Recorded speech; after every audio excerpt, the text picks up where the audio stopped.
Wow, a lot going on. Big breaking news, everyone, as it pertains to the Secret Service. You know, we've been asking, why on earth did they not provide Donald Trump with the proper resources? Well, it turns out, according to sources close to Real Clear Politics, that in fact it was the deputy director of the Secret Service, who's now the acting director of the Secret Service, Mr. Rao, Ronald Rao, that was directly involved in denying additional security resources and personnel, including counter snipers. This just coming to us as we see a lot of fireworks on Capitol Hill. I'm going to play them for you because you're going to see this stuff. Also, brand new poll out, Kamala versus Trump. And well, you might be a little surprised. Maybe not by the results. We're going to get into all of that, plus why Lara Trump thinks Kamala Harris is kind of like a designer trash bag. That's a new one, right? Anyway, much to discuss. Make sure that you sign up for the show, that you subscribe, that you hit like, that you share, that you make a comment. All of that stuff is really, really important right now, especially right now. Also, do me the favor of going over to 76 Research, 76research.com, a company I started with a dear friend. All financial research for you. You can sign up at just $1 a month if you use code word dollar, DOLLAR right now. Again, at 76research.com. This is just amazing, amazing, amazing stuff. I want to show you how the new head, or acting head, I should say, of Secret Service is trying to explain this. I mean, the former president was nearly killed in front of all of America to see. And yet somehow this is just because they're not creative enough over at Secret Service? I mean, duh. Unbelievable stuff. Take a look. Was a failure of imagination. A failure to imagine that we actually do live in a very dangerous world where people do actually want to do harm to our protectees. I think it was a failure to challenge our own assumptions. The assumptions that we know our partners are going to do everything they can, and they do this every day. But we didn't challenge our own assumptions of, we assume that someone's going to cover that. We assume that there's going to be uniformed presence. We didn't challenge that internally during that advance. I mean, that's sort of amazing. When you think of how big and bad bureaucracy really can be, that's a great example of it. I mean, and now they're sitting there saying, well, we didn't think about this. I mean, heck, you guys are the Secret Service. You're in charge of protecting former presidents. Look at what happened over in Japan to Abe. You really want something like that happening here? You don't think you'd be a little smarter? Maybe a little bit more anticipatory? I mean, what are you doing? You have one job, and that is to protect a specific person. And if you can't protect the specific person, then what the heck are you doing in this job? Period, right? End of story. It is utterly pathetic. And this is his excuse. Oh, sorry, we weren't creative enough. I mean, Chittle's out. She's gone. She had to resign. Right thing to do, by the way, under the circumstances, don't you think? It's a miracle. It is absolutely a miracle that President Trump was not killed. And they're sitting there saying, gee, you know, maybe we just weren't creative enough. How about you actually give the team on the ground the resources that they need? I mean, actual resources, as in personnel, as in the money to hire the personnel so that they can keep everybody safe. I mean, that just kind of seems like a no-brainer. To me, anyway. Kind of seems like that, I think, to Ted Cruz, who was a little disturbed by all of this. By the way, this is the Real Clear Politics story. Citing sources, acting Secret Service chief played key role in limiting resources for Trump. So now you have to ask yourself, like, why would he do that? What was that all about? I mean, I know what you're thinking, because I'm thinking it too.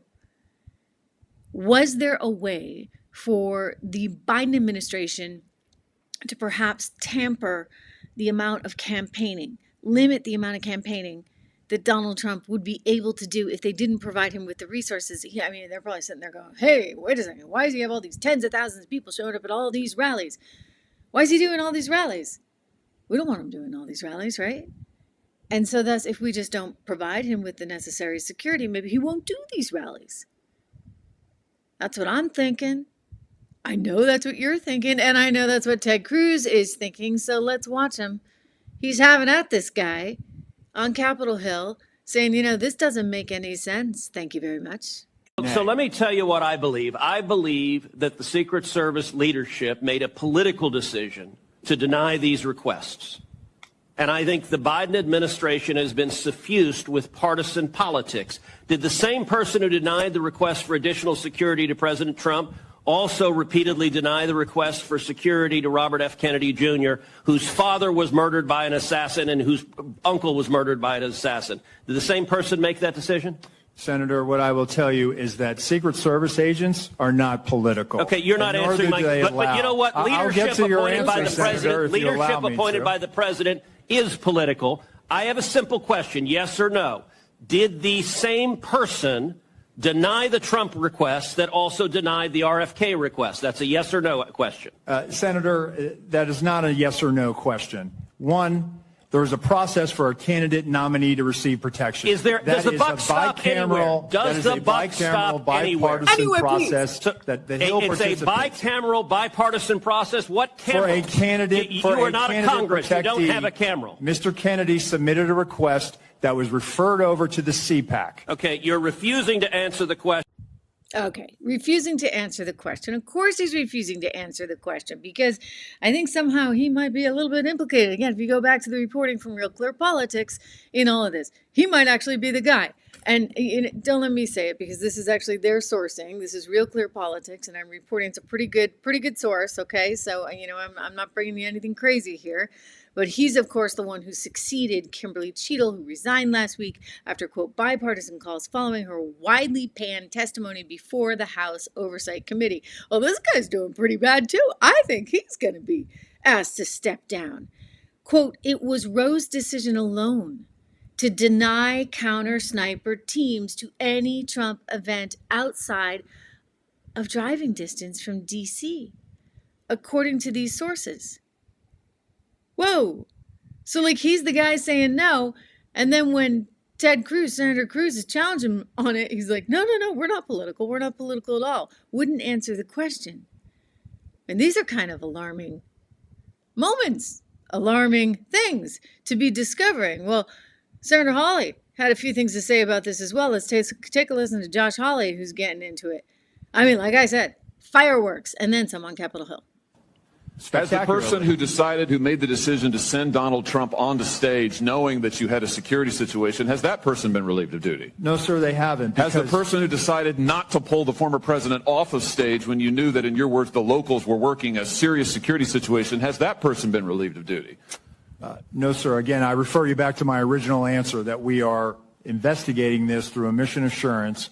And as opposed to zeroing in on one, what more do you need to investigate to know exactly what the what more do you need to investigate was. To know that there were critical enough failures that some individuals ought to be held accountable?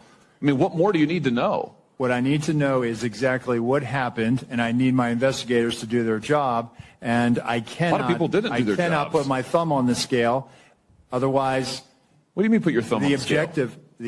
You're asking me, Senator, to completely make a rush to judgment about somebody failing. I acknowledge this was a failure of the Secret Service. Is it not prima facie that somebody has failed? A former president was shot. Sir, this could have been our Texas school book depository. I have lost sleep over that for the last 17 days, then just like you have. Somebody to and I will hold tell them you, accountable. Senator, I will tell you, Senator, that I will not rush to judgment, that people will be held accountable, and I will do so with integrity and not rush to judgment and put people unfairly persecuted. Unfairly persecuted? Unfairly, we've got people sir, who are we dead. have to be able to have a proper investigation into this, Senator. You said earlier. I mean, wow. And you wonder why people don't trust the government to do anything right at all. Again, I'm just going to go back to the Real Clear Politics article that basically tells you right then and there, that he was responsible for holding back resources. So if this sourcing is correct, and he's the guy who wouldn't sign on the dotted line to make sure that they had the counter snipers and make sure that they had the right personnel in Pennsylvania, then he is responsible. And it's probably exactly why he's so terrified to admit any of that. Hey, There's a lot coming out right now. Donald Trump has agreed to sit down with the FBI to give his impression of what went down. And of course, it's the same FBI that, wants to go after him for everything else. But nonetheless, they're going to try and get to the bottom of this. I don't have a lot of faith. There's a counter investigation that's being proposed by one congressman, a former sniper, which I think is really, really, really smart to do. I think that you need that just to balance whatever the FBI is doing, because I don't think a lot of people right now, for whatever reason, and you know what, they've got just a litany of things that we could list and we don't have all day, but a lot of people don't have a ton of faith in the FBI right now. So it would be helpful to have another investigation going on simultaneously, just to make sure, that we dot our I's and we cross our T's and we know exactly why this went down the way it did. Anyway, here's a big discovery. I reported this for you just earlier this week, that guess what? It is actually now true that the FBI is admitting that it indeed was a bullet that grazed Donald Trump's ear, his head. Originally, they kind of had you thinking it might be something else entirely. Well, Senator Kennedy got to the bottom of this one. I mean, really. Thank you, Mr. Chairman. Mr. Abate. Am I saying your name right? Yes, Senator. Thank you. You are the Deputy Director of the FBI. Is that correct? Yes, Senator. Is there any doubt in your mind or in the collective mind of the FBI that President Trump was shot in the ear by a bullet fired by the assassin crooks? Senator, there is absolutely no doubt in the FBI's mind whether former President Trump was hit with a bullet and I'm going to stop it right there. Just because the other day there apparently was some doubt, certainly in Christopher Wray's mind. He wasn't entirely sure. He couldn't answer that question. It might have been shrapnel, right? And that's what the media was reporting. Oh, it might have been a teleprompter that broke. No, it turns out it was a bullet. It was a bullet, and finally the FBI is admitting it. Listen. in the ear. No doubt there never has been. Okay. I've been part of this investigation since the very beginning, and that has never been raised. You're sure? Yes. It wasn't a space laser. No. It wasn't a murder hornet. Absolutely not. It wasn't Sasquatch. No, Senator. It was a bullet. It was a bullet, Senator. 100%. Fired by crooks.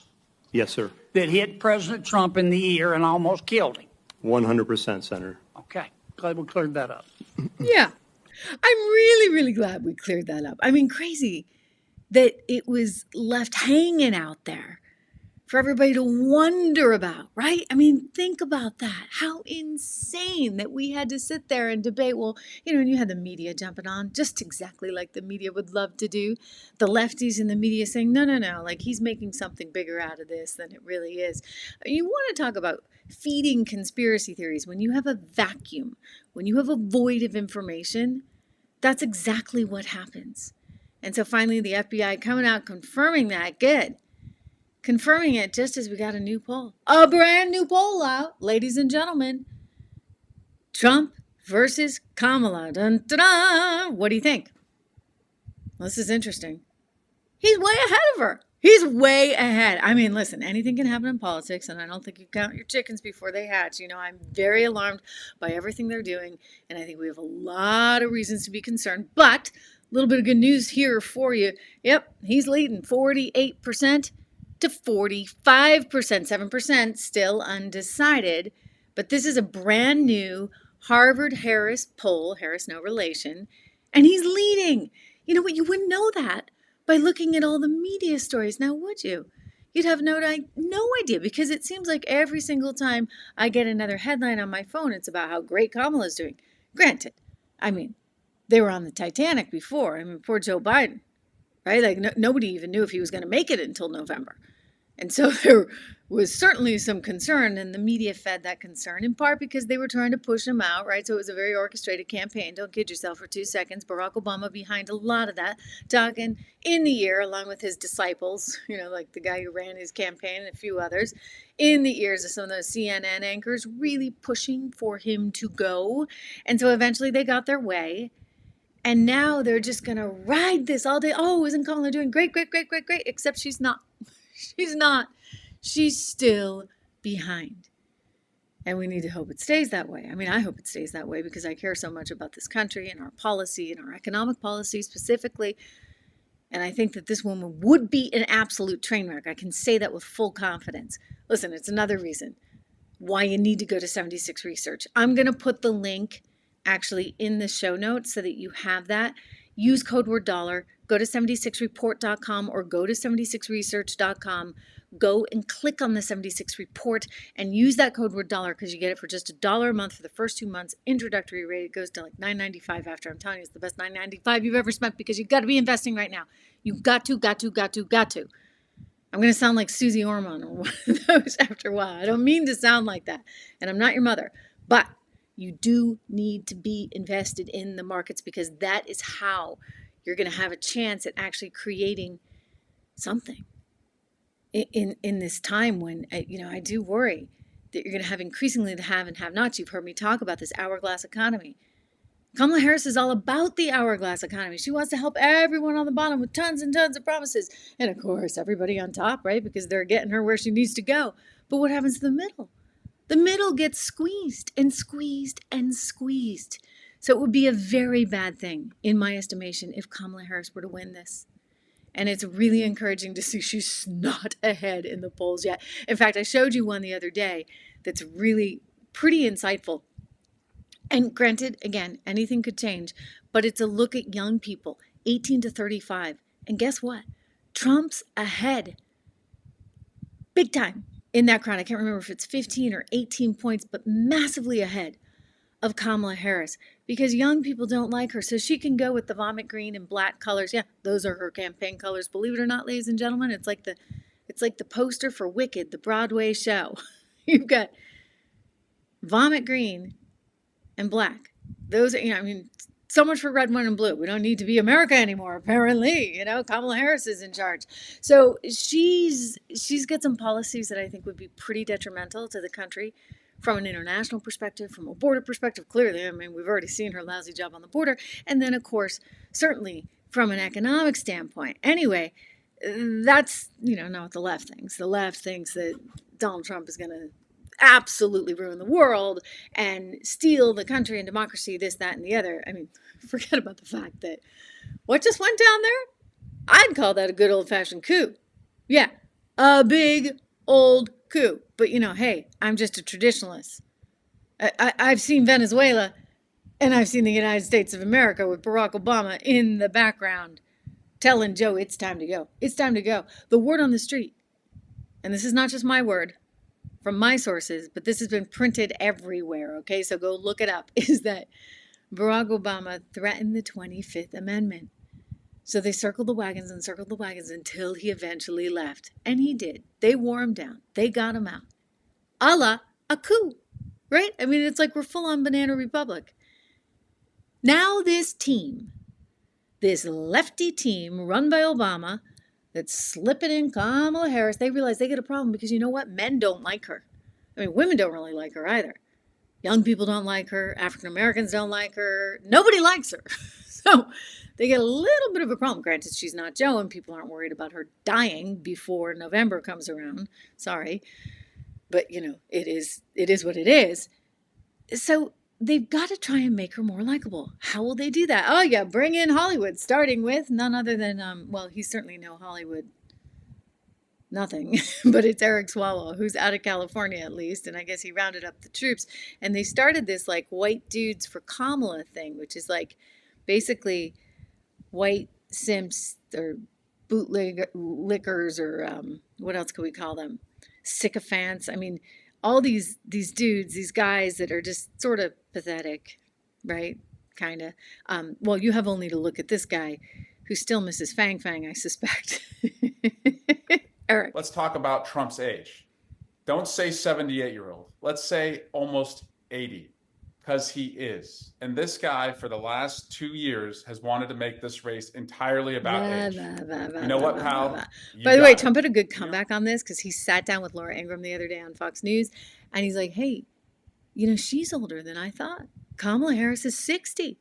So he's doing his part, to kind of combat the age thing. Anyway, that's Eric Swalwell, very notorious congressman from California because of the whole situation with the Chinese spy, Fang. Lovely. Anyway, he rounded up a few friends and they started to raise some money. I mean, I guess they had a few big donors on speed dial, and then they got some little ones as well. Here's this actor, Jeff Bridges, who's also trying to do his part. I can't hear myself, but that's okay. We can hear you. Oh yeah. Okay, great. Okay, good. So great to be here, Ross. I gotta laugh because I accepted the invitation. I was brought to the party not so much as being white, and I certainly am, but because I'm a dude, So a friend sent me this email today with your hat on there, and I said, "Oh, I gotta have one of those. I qualify, man. I'm white, I'm a dude, and I'm for Harris." So wonderful to be here. Okay, and so I this dug is what you said, Maurice. This is what they're doing to try and bring in white men. By the way, I should point out that Jeff Bridges played a character called the Dude in The Big Lebowski. I didn't see the movie, but apparently that's one of the reasons why he was recruited for this whole thing. And of course, he's a never Trumper and hates Trump and hates any Republican. So this was like right up his alley. And so they went on and they raised all this money, and they're trying to recruit men and say, like, it's okay to like Kamala, it's okay. But I'm not so sure it's okay. Like, listen, like, let's just forget the social stuff for a second. Like, forget it. I'm going to get to that because she's not great on social stuff either, but let's just forget that for a moment. Let's just be realists. Okay, what do we care about? We want a strong economy. We want a strong country with a strong military. We want a strong border. We want to make sure there's peace in the world. Those are 5 kind of important things. And she fails on every single one of them. So this is not like a gender thing, okay? This does not need to be male, female. They're going to try and do that. They try and divide and conquer. That is what they do. This is Barack Obama's playbook. Right? What did he try and do? Race. And you had to divide and conquer. Our race relations in America deteriorated massively under our first black president. How would that happen? Except that he fanned the flames of all this nonsense. And so now they're going to fan the flames of race, and now they're going to fan the flames of sexes, gender, etc., and a few other things. So leave that aside. Just think about, who do you really trust with your economic future? Right? It's not her. Again, 76research.com, because you can trust us. You can trust Rob and myself absolutely 1,000%, because we're always going to tell you the truth in terms of what's going on in the economy, what's going on in the markets. But Kamala's never going to tell you the truth. She's an absolute politician. As for the social stuff, Kamala Harris was just caught on tape. This is like an oldie but a goodie, bragging about how she was providing and wanted to provide gender change operations for prisoners. So let's get this straight. You're in prison because you committed a crime. You think you're a girl or a boy or whatever. And now Kamala wants to make sure that your taxpayer dollars go to pay for the gender reassignment operations of prisoners? I mean, it's getting weird. And they call JD weird. Okay, they call JD Vance weird. This, ladies and gentlemen, is weird. When I was Attorney General, I learned that the California Department of Corrections, which was a client of mine, I didn't get to choose my clients. Right, a client of the Attorney General. A client of the Attorney General, right. Of the Office of Attorney General, that they were standing in the way of surgery.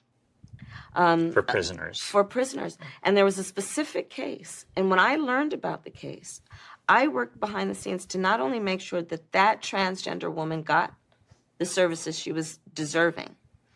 So it wasn't only about that case. I made sure that they changed the policy in the state of California so that every transgender inmate in the prison system would have access to the medical care that they desired and need. And I believe it was not only, I know it was historic in California, but I believe actually it may have been one of the first, if not the first in the country, where I pushed for that policy in a Department of Corrections. And that's a good thing? I mean, really? That's a good thing. Kamala, yeah, apparently in her crazy world, that's considered a good thing. She's not taking Hillary Clinton's advice because Hillary Clinton actually said a couple of years ago, guys, give it up. This is like going nowhere fast. But she's doubling down on that. And, I just don't know. What is it? The 0.01% of society that's into that? Or I guess they're figuring suburban moms, et cetera. You get women who think it's just mean not to. I at risk of, getting myself deplatformed here because it's somehow insensitive to say, I think it's pretty mean to do that to a child who doesn't even know who they are at such a young age. As for the prisoner, well, you know what? Like, those operations are kind of expensive. It's taxpayer dollars. Again, let's just be realists, okay? Like, you're not getting any fringe benefits when you're in prison. Thank you very much. Reminder, go to 76 Research. I put it up on the screen there so you can go check us out, 76research.com, so you can plan for your future. You got to, with all these crazies possibly in charge. And let's hope they're not, ladies and gentlemen. Let's hope they're not. I hope that these polls really hold up. I think he's got a real fighting chance, and I think he's going to pull through. But, there's a lot that can happen between now and then, and it's critical. Also, make sure you subscribe to the show. I got a great soundbite I want to play for you right here. This is wild. So,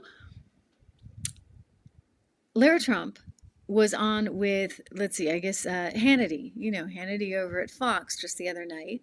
Lara Trump went on Fox News with Hannity, and he played a bunch of clips of how bad Kamala's policy, etc., would be, and some of the things that she's said and misspoken and said some kind of rather dumb stuff over the years.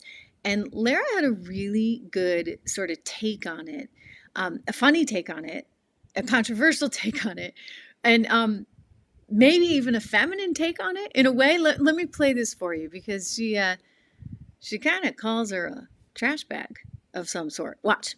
Laura, I have been playing Kamala in her own words. I just went through her record. It's a partial record. We did have new tape tonight. We need the courage to stop saying the word radical Islamic terrorism. We need the courage to stop using the term illegal alien. And as we go through her record, it is by far the most radical record of anybody that has ever run for the office of the presidency. I would argue in 98 days, it is the job of the Republican Party and the Trump campaign to make sure every American knows this record backwards and forwards. That would be the winning formula to me, but you're the head. I'm just a little talk show. Yeah, just a small talk show host. Sean, you're exactly right, because look, I think we've very clearly seen the mainstream media and the folks out there are not going to do it for us. In fact, they're trying to rewrite history. It's been incredible to see the way they have tried to prop up Kamala Harris and really sell her as some sort of this amazing political figure to the American people. It reminds me of, there was this bag that a very famous designer designed. This was several years ago, and it literally was a trash bag, but they sold this thing for like $2,000, thinking that people would actually buy it. It's a similar situation with Kamala Harris. Nobody was interested in Kamala Harris even several months ago. If you go back and look at some of these same folks within the media who are now championing her, they were saying, should Joe Biden actually choose a different running mate? Is Kamala Harris the best person to run alongside Joe Biden? She might actually drag the ticket down. And now we're supposed to buy all of the nonsense they're spewing about her. You're right. She was rated as the most liberal, most radical member of the United States Senate. We have to speak that loudly and clearly to the American people. In other words, ladies and gentlemen, Kamala Harris is a really fancy $2,000 trash bag that somebody with a really good marketing department is trying to force down your throat. But I don't think Americans are going to go. I mean, it's like what happened with Bud Light. Remember? They literally were trying to force you to drink Bud Light because it was the woke thing to do. And people said, no way. And that, by the way, that company still has not recovered from the onslaught it got. Reminder, 76 Research. We have it on the screen. Look, I think that there's a lot at stake at this particular moment in time in so many ways, obviously politically, but also the media landscape. because the media is constantly trying to get you to drink something that they're selling, so to speak, or buy something that they're selling. And I think that a lot of the big networks have been guilty of this. And Fox is part of that as well, where I used to work. I mean, hey, I've worked at kind of all of them, so I've seen it up close and personal. But what's interesting is that the identity of Fox has really come under fire in recent years. And as you look at the sort of founder of that company getting up there in age, like into his 90s, he's not going to be around forever. There's a lot of concern and many questions about what the future of Fox News will actually be. And so this has recently come up. Apparently, Rupert Murdoch, who's, the big guy, the real big guy, who started Fox and owns the Wall Street Journal, he's pretty concerned that his other kids that have a say in all this and voting rights in Fox, that they actually don't have the conservative interests in their DNA, right? They're not, and by the way, they're not conservatives. They don't like Trump. They don't really like Fox. I mean, granted, it's made them a lot of money, but they don't really like or believe in the business. He's got one kid that does. And so he's looking at, well, can I just transfer everything to this one kid and take away the voting rights of the other three? Because if I don't, then guess what? Fox News as you know it, the Wall Street Journal as you know it, it's going to cease to exist. And so it's a real concern. It's sort of amazing that it didn't come up earlier, right? Like kind of surprising. Well, Brian Stelter, who is a media critic, he somehow at one point had a TV show. Now he doesn't, but he's going on other TV shows and talking about this very issue. And he isn't necessarily saying anything that I haven't already told you, but I think it's nonetheless important insight that echoes what I've been saying, and we can talk about it on the other side. The question is, like, why is it happening now? One, Rupert's old, and what does it really mean for the business? Let's take a listen. So why is this happening now? I mean, it's like, it seemed like it was all about Lachlan, obviously, for the last 5 years, and the other kids were kind of sitting on piles of money, but they weren't in control of anything. That's right. The other kids had $2 billion each. They had to go play with their piles of money. But all of this was all up until the day Rupert Murdoch dies. It's all coming. Death is coming for us all one day. And Rupert Murdoch is now making plans for after he dies. Because basically for decades, we've all been under the assumption that in the event of Rupert's death, there will be a power struggle for control of Fox and the rest of this empire. Because all of the adult children, the 4 adult kids, each get one vote over control of the company. Basically, think about it this way. If it's 3 against 1 and Lachlan Murdoch is the loser, then the other children could take over and change Fox News. That was the plan. But Rupert Murdoch is trying to rewrite the trust so that Lachlan is in charge forever, permanently, meaning even a decade after Rupert Murdoch dies, he still wants his conservative son to be in charge. The favorite kid, I guess. So what does that mean for the business? I mean, number one, we'll see if he's successful. He's calling it Project Harmony because he thinks everybody's going to get along better if he does this. But yeah, apparently the other kids aren't too happy. And so if it doesn't go through, if anything happens to him, what is the future? I don't think the company has much of a future. And it's not entirely because of its politics, all right? I think that this is the future. Really and truly. I mean, I firmly believe it. I think the future is changing as far as media goes. The big production, the big sort of cable was the future at one point. I used to work in network television and then went to cable and was like, wow, this is so liberating. This is so cool. This is so new and neat. And now I'm over here and I'm saying the same thing all over again. And I think the future is going to be even bigger. I mean, at some point we'll have VR and, I'm actually traveling in Italy right now and doing some work over here. And I can bring you literally right into the streets and talk to the people with, it's all going to change. It's all going to change in massive, really cool, exciting ways. But what happens to the networks, right? So I think regardless of politics, and Fox is going to have a hard time navigating that if 3 out of the 4 are not conservative.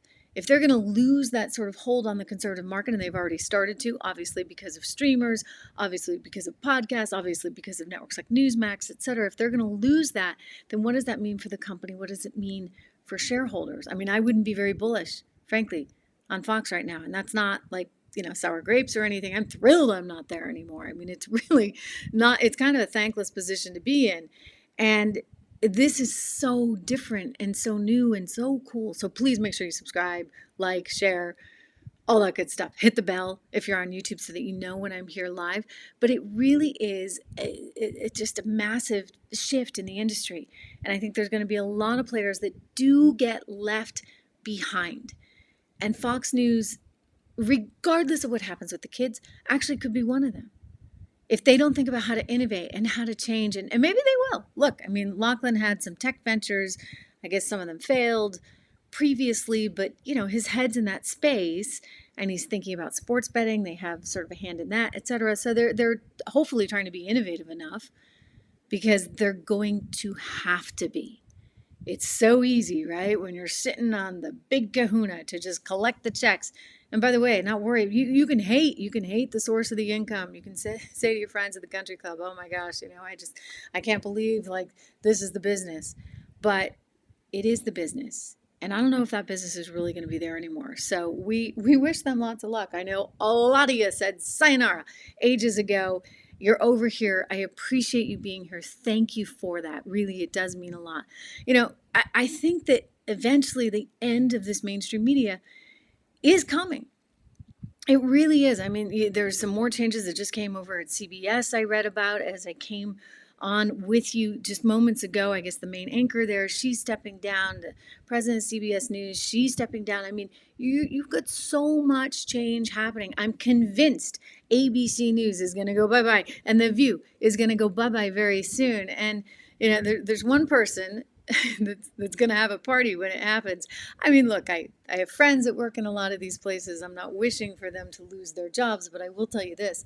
The mainstream media is filled with a lot of lousy people, and Tucker Carlson gets that. Let me share with you just a little clip of him speaking specifically about that. Take a peek. What is the life expectancy of disinformation networks like CNN and NBC and all these organizations that spread lies against the best interests of our country? I think it's pretty short. I don't think they have much time left. I feel sad when industries collapse. I mean, I was always rooting for the coal miners. You know what I mean? And the people who make fax machines. I hate change. But the collapse of the legacy media will be one of the happiest days of my life.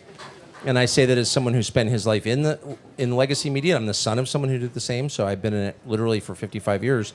And I think it's not only dishonest, there are dishonest things that persist through the generations, but the peculiar combination of dishonest, preachy, stupid, and unattractive is very tough to sustain. And that's where they are. There's almost nobody on any of those channels who's not stupid and a liar.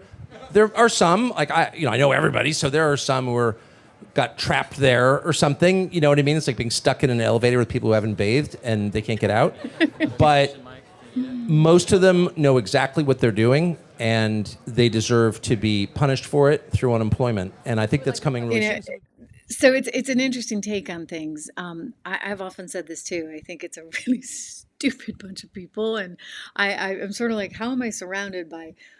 I mean, it's unfortunate to say, and again, forgive me for any friends that I have that are still there. There are some smart ones. I agree with him occasionally, but for the most part, it's just not a very exciting, creative, or thoughtful group of people, and they are spoon-fed everything by people with an agenda, and they take it and they run with it, and it's discouraging. Frankly, it's very disillusioning, right? Because you grow up thinking, oh, the media is something, and then you realize, oof, they're basically a bunch of people that sometimes I feel like they're for hire, they're hit people, right?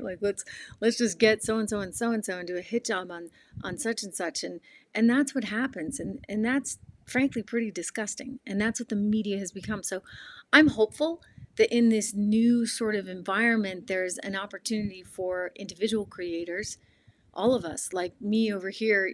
Look, this is totally different. I don't have the bells and whistles. I'm in a hotel room in the middle of Italy coming to you because it's important that I do, and it's important that we stay in touch and that you hear the truth. I mean, the truth is so important. It matters so much, and they want to rewrite history in real time. And we can't let them, okay? We just can't let them. So yes, the destruction of mainstream media is coming. I guess it can't happen fast enough. Another story to tell you about, Gretchen Witnmer. You remember Gretchen? Well, Gretchen Witmer, Governor Whitmer, is hoping and praying that she might actually somehow be up for vice president of the United States on the Kamala ticket. Well, that would be interesting, right? You get two women, you really want to try and pit men and women against each other. It's not totally outrageous that this would happen, guys, only because if you look at the Obama playbook and you think about how he tries to divide and conquer, that is one way to do it. I don't think it would be a very successful way to do it because I think women are a tough audience. And Gretchen, well, let's just say she's quite tough to take, as is Kamala, right? So that's like double whammy. And people will be like, no, thank you very much. But nonetheless, she's trying. I mean, this is a little embarrassing. She's sort of begging for the job. She really, really wants it. And she went on one of the networks and tried to talk up how important it was to get somebody from the Midwest. Gretchen, I don't think it's going to be you, but let's give her a listen. So I want to ask you about some news, and then I want to get to the book. Democrats cannot retake the White House without winning in that swath of states that Michigan is part of, from Minnesota to Pennsylvania, including Wisconsin and Michigan. When Vice President Harris picks her running mate, do you think it is important that that swath of the country be represented in her pick? I'm not asking you to pick a specific person, but there are a number of people from all the way from Minnesota all the way to Pennsylvania. Do you think that that should be a consideration? Well, I think she's got to pick the person that's going to have her back, that can help step into the breach if, God forbid, they need to, who's ready to do that. I also think having a running mate who has their ear to the ground and is a real person talking to people every day will help her as she does the work of being the president. And so I do think someone from the Midwest would be great. That being said, it doesn't have to be someone from the Midwest, but it's got to be someone who can resonate with people and help get the work done and help win. All right. It was worth a try. Don't you love that? Like, oh, it'd be great to have somebody from the Midwest, but it doesn't have to be somebody from the Midwest, because I'm just a total sycophant who's going to do anything you want, Kamala, because I love you, because I'm just hoping and praying that somehow now I'm next on this path of who knows what, right? So she's just talking out of both sides of her mouth. This is what politicians do, and this is what the media allows them to do, right? He said, oh, well, it was worth a try. No, go back again. Try again. Get a freaking answer out of the woman if she's capable of it. That's the big question. Hey, reminder, make sure you subscribe, make sure you hit like, make sure you share, make sure you do all the good stuff. Hit the bell as well. I will be back here live with you tomorrow. I'm so looking forward to it. Thank you for all you guys are doing. And let's make sure that we stick together on this one, because truth matters. See you soon.